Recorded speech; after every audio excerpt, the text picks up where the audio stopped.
Assalamualaikum warahmatullahi wabarakatuh. Perkenalkan, kami dari kelompok 4 akan membahas materi tentang pasar modal yang beranggotakan saya sendiri Muhammad Farel Reza dan rekan saya Nadia Ashanti, Nara Tiara, dan Syarif Vita.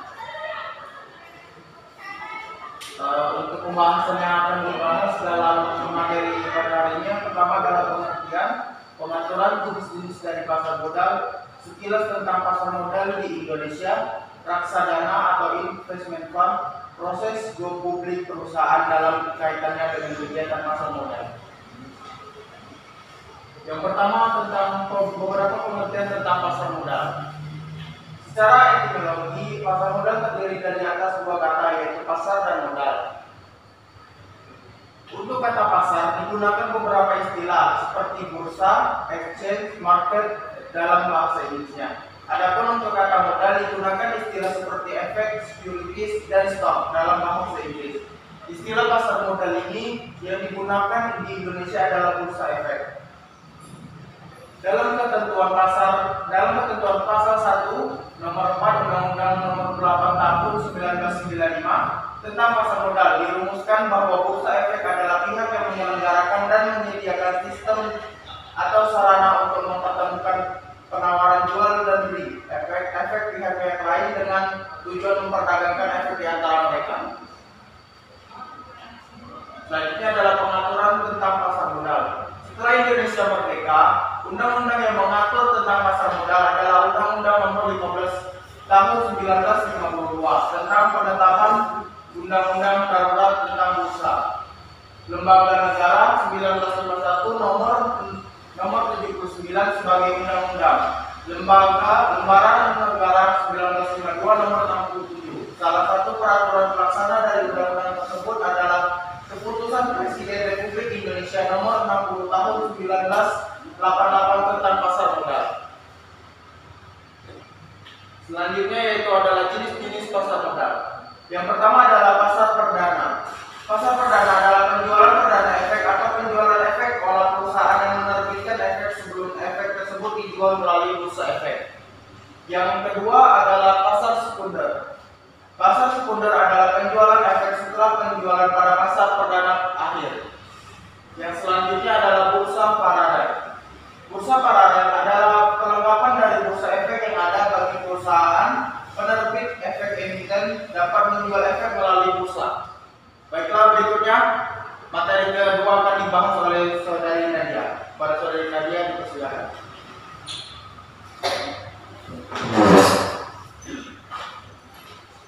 Baiklah, terima kasih kepada moderator. Di sini saya akan menjelaskan tentang sekilas tentang pasar modal di Indonesia.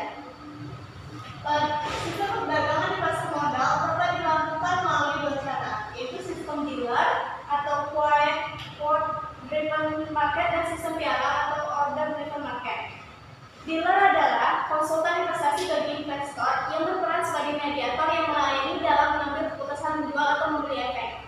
Piala adalah wakil atau anggota bursa yang setiap saat menerima pesanan atau order jual beli dari investor. Dalam sistem dealer, bursa efek merupakan tempat bertemunya para dealer. Dan dalam sistem piala, pesanan atau order investor didaftarkan pada lantai bursa atau trading floor.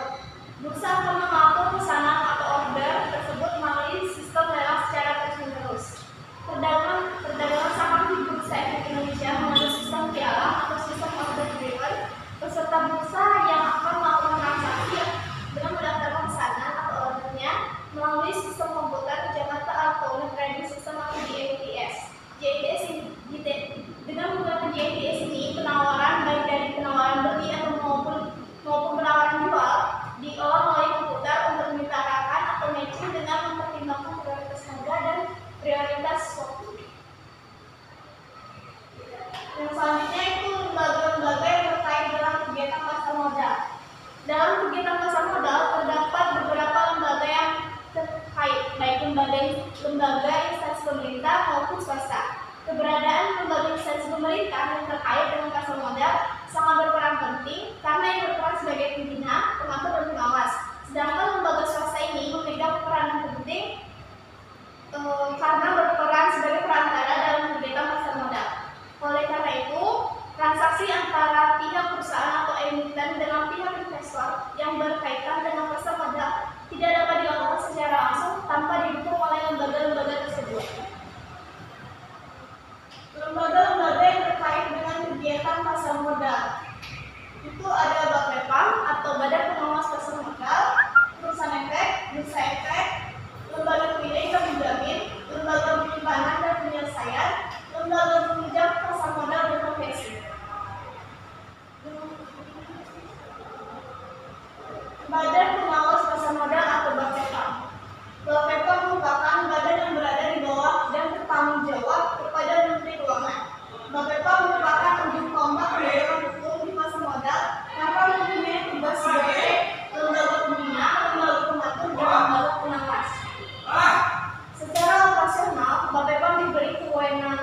pedoman, pembimbingan, dan pengarahan maupun secara represif dalam bentuk pemeriksaan, penyidikan, dan pengenaan sanksi.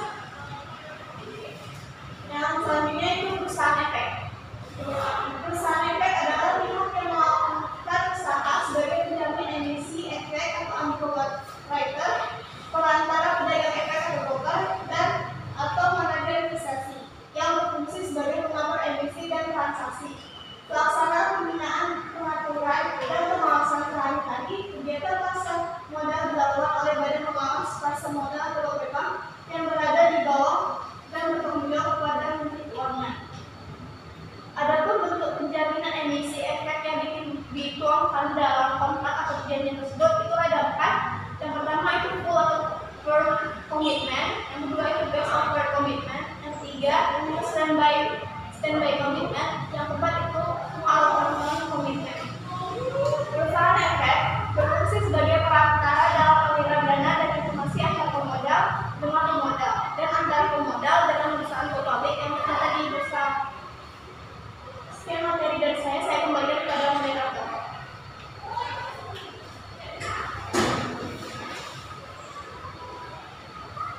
Baiklah, terima kasih untuk saudari Nadia. Untuk materi selanjutnya akan dibahas oleh saudari Hara. Pada saudari, silakan. Ya, terima kasih kepada moderator yang telah memberikan kesempatan kepada saya. Kali ini saya akan membahas tentang materi bursa efek. Bursa efek adalah pihak yang berfungsi sebagai penyedia fasilitas dalam kegiatan pasar modal. Di samping lembaga clearing dan penjaminan serta lembaga penyimpanan dan penyelesaian. Dalam Undang-Undang Nomor 8 Tahun 1995 tentang pasar modal ditentukan bahwa bursa efek adalah pihak yang menyelenggarakan dan menyediakan sistem dan atau sarana untuk mempertemukan penawaran jual dan beli efek pihak-pihak lain dengan tujuan memperdagangkan efek di antara mereka. Lalu bursa efek didirikan dengan tujuan menyelenggarakan perdagangan efek yang teratur, wajar, dan efisien. Perdagangan efek yang teratur, wajar, dan efisien adalah suatu perdagangan yang diselenggarakan berdasarkan suatu aturan yang jelas dan dilaksanakan secara konsisten. Kemudian lembaga-lembaga lain yang terkait dengan kegiatan pasar modal. Yang pertama ada lembaga clearing dan penjaminan. Lembaga clearing dan penjaminan atau LKP adalah lembaga penyedia fasilitas kegiatan pasar modal. Lembaga clearing dan penjaminan ini didirikan dengan tujuan menyediakan jasa clearing dan penjaminan penyelesaian kasus bursa yang teratur, wajar, dan efisien. Menurut ketentuan pasal 15 dan 16 Peraturan Pemerintah Nomor 45 Tahun 1995 dinyatakan bahwa lembaga clearing dan penjaminan harus memperoleh izin dari Bapepam dan memiliki modal disetor sekurang-kurangnya itu 15 miliar rupiah. PT Clearing Penjamin Efek Indonesia atau KPEI itu merupakan kelanjutan dari kegiatan bursa efek dalam rangka penyelesaian transaksi bursa. Kemudian yang kedua ada lembaga penyimpanan dan penyelesaian. Lembaga penyimpanan dan penyelesaian ini juga berfungsi sebagai penyedia fasilitas dalam kegiatan pasar modal. Lembaga penyimpanan dan penyelesaian atau LPP adalah pihak yang menyelenggarakan kegiatan kustodian sentral dari bank kustodian, perusahaan efek, dan pihak lainnya. Kemudian ada lembaga penunjang pasar modal. Lembaga penunjang pasar modal ini ada kustodian, kemudian biro administrasi efek, wali amanat, penasihat investasi, pemerintahan efek, dan penanggung. Nah, yang pertama ini ada kustodian. Kustodian itu adalah pihak yang memberikan jasa penitipan efek lain, efek dan harta lain, dan yang berkaitan dengan efek serta jasa lain, termasuk menerima dividen, bunga, dan hak-hak lainnya. Kemudian yang kedua ada biro administrasi efek. Biro administrasi efek ini adalah pihak yang berdasarkan kontrak dengan emiten melaksanakan pencatatan pemilihan efek dan pembagian hak yang berkaitan dengan efek. Biro administrasi efek ini adalah lembaga atau perusahaan yang berdasarkan kontrak atau perjanjian dengan emiten melaksanakan pencatatan atau pemilihan efek. Lalu ada yang ketiga itu ada wali amanat. Wali amanat adalah lembaga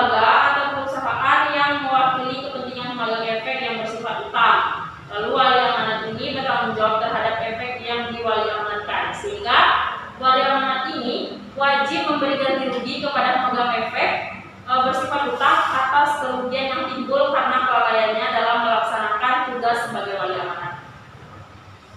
Lalu yang keempat ada penasihat investasi. Nah, penasihat investasi ini adalah perusahaan yang memberikan nasihat kepada pihak lain mengenai penjualan atau blend efek dengan memperoleh imbalan jasa.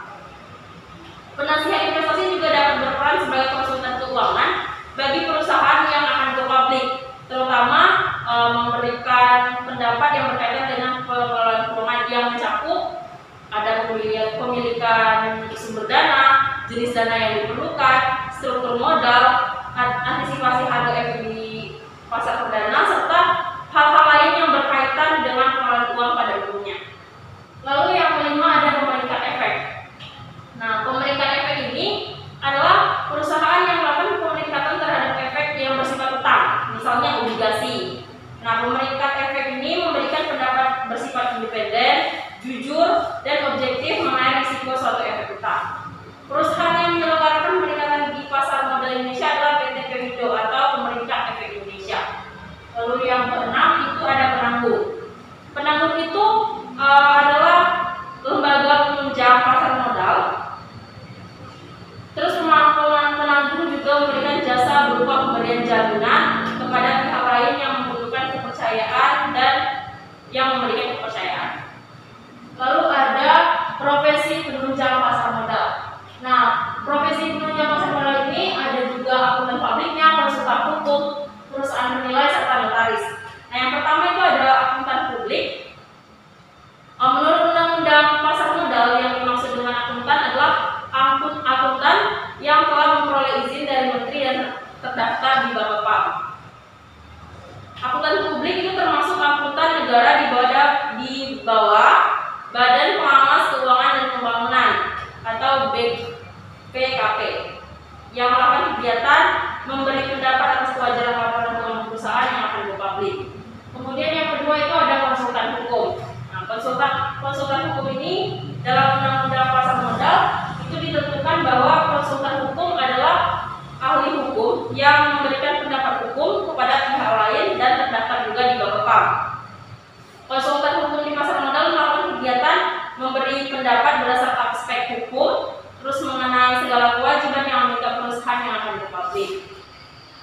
Lalu ada perusahaan penilai.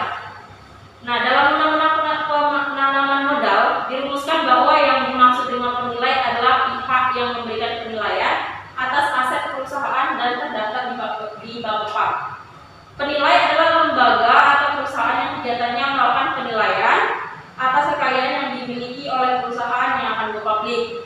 Itu penilai juga dapat memberi penilaian terhadap nilai aktiva tetap perusahaan jika dilakukan reklamasi. Kemudian yang terakhir itu ada notaris. Menurut Undang-Undang Pasar Modal, yang dimaksud dengan notaris adalah pejabat umum yang berwenang membuat akta autentik dan terdaftar di Bapepam. Agar suatu keputusan berkekuatan hukum diperlukan peran notaris, terutama pada kegiatan rapat umum pemegang saham atau RUPS.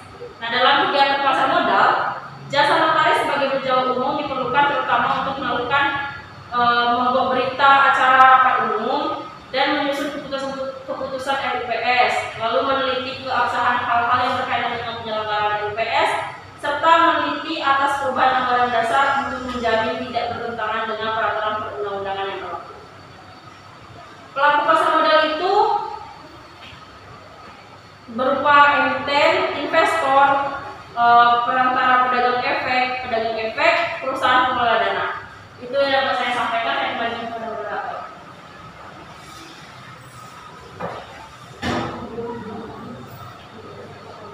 Baiklah, untuk materi terakhir akan disampaikan oleh saudara Sari kepada saudara.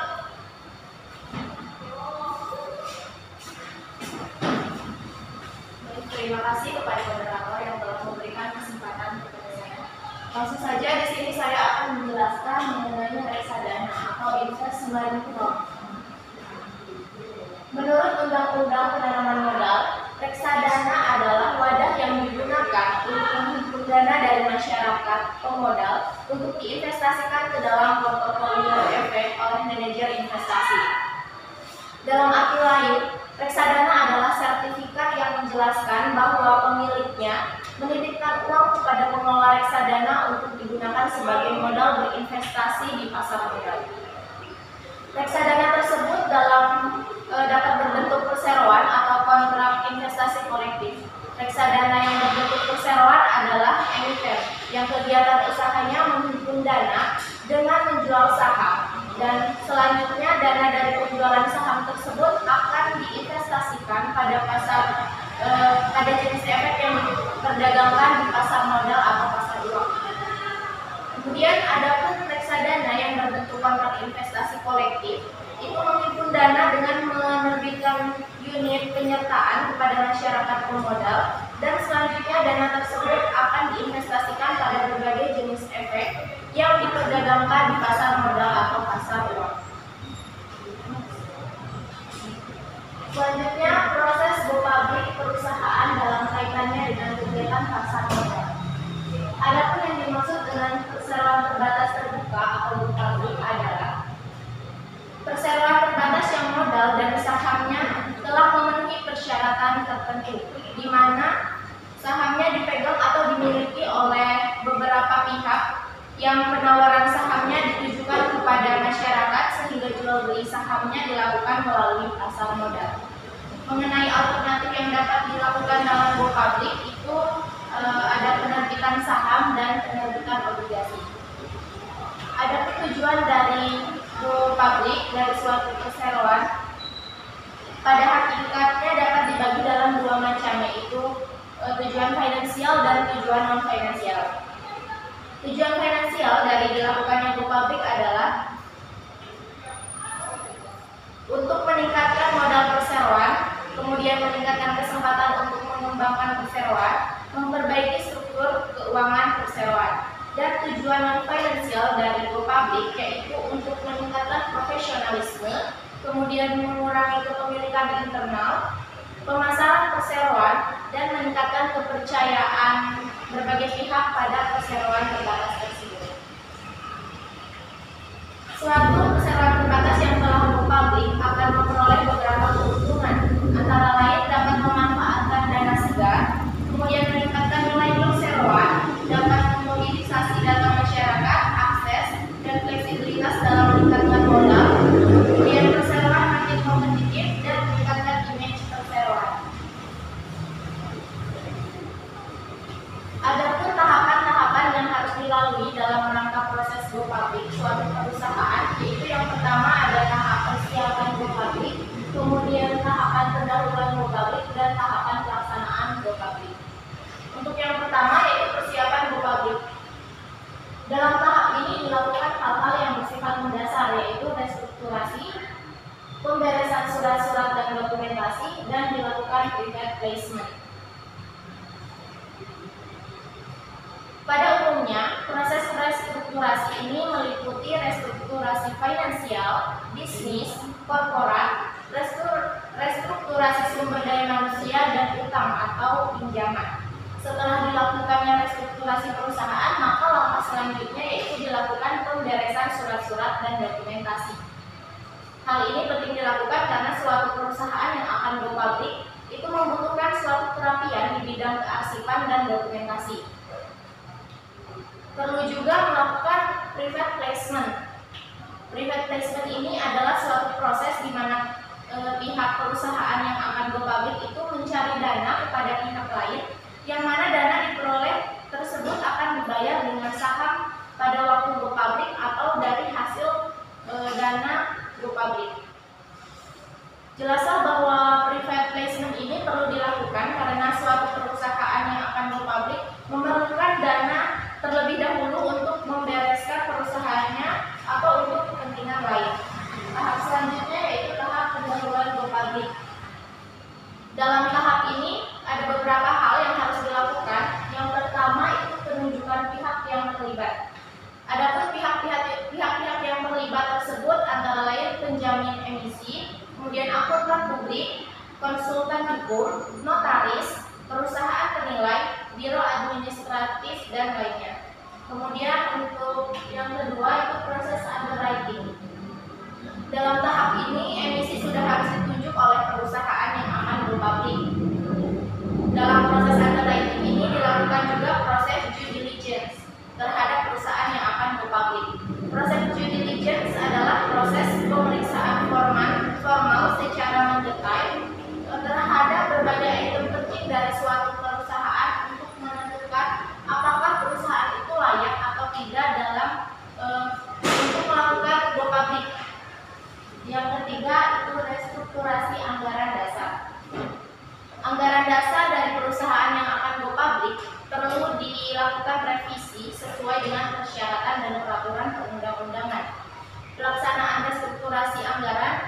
dilakukan oleh pihak notaris bersama-sama dengan konsultan hukum.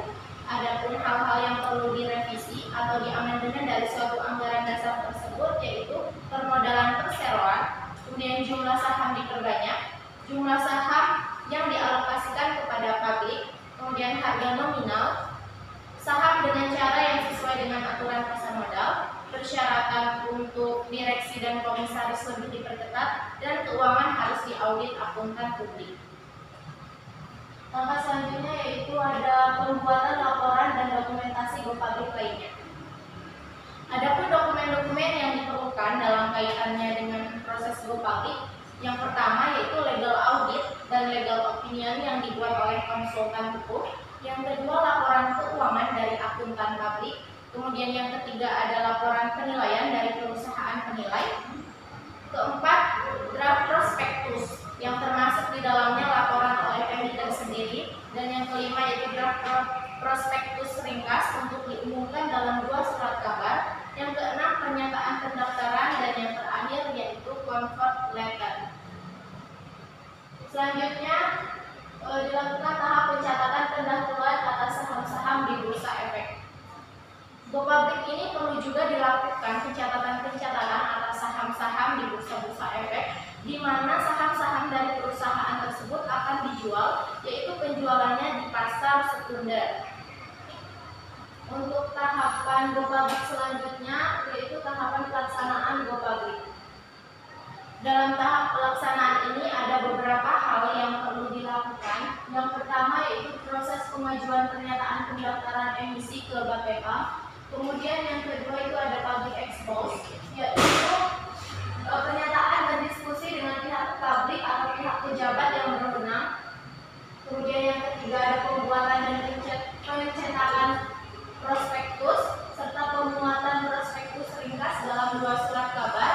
Yang ketiga resol, yaitu dengan berkunjung ke tempat-tempat investor. Kemudian yang kelima penjatahan di pasar perdana. Yang keenam proses pencatatan perdagangan saham di bursa efek, dan yang terakhir yaitu proses jual beli saham di pasar sekunder. Mungkin itu saja materi yang dapat saya jelaskan. Saya kembalikan kepada moderator.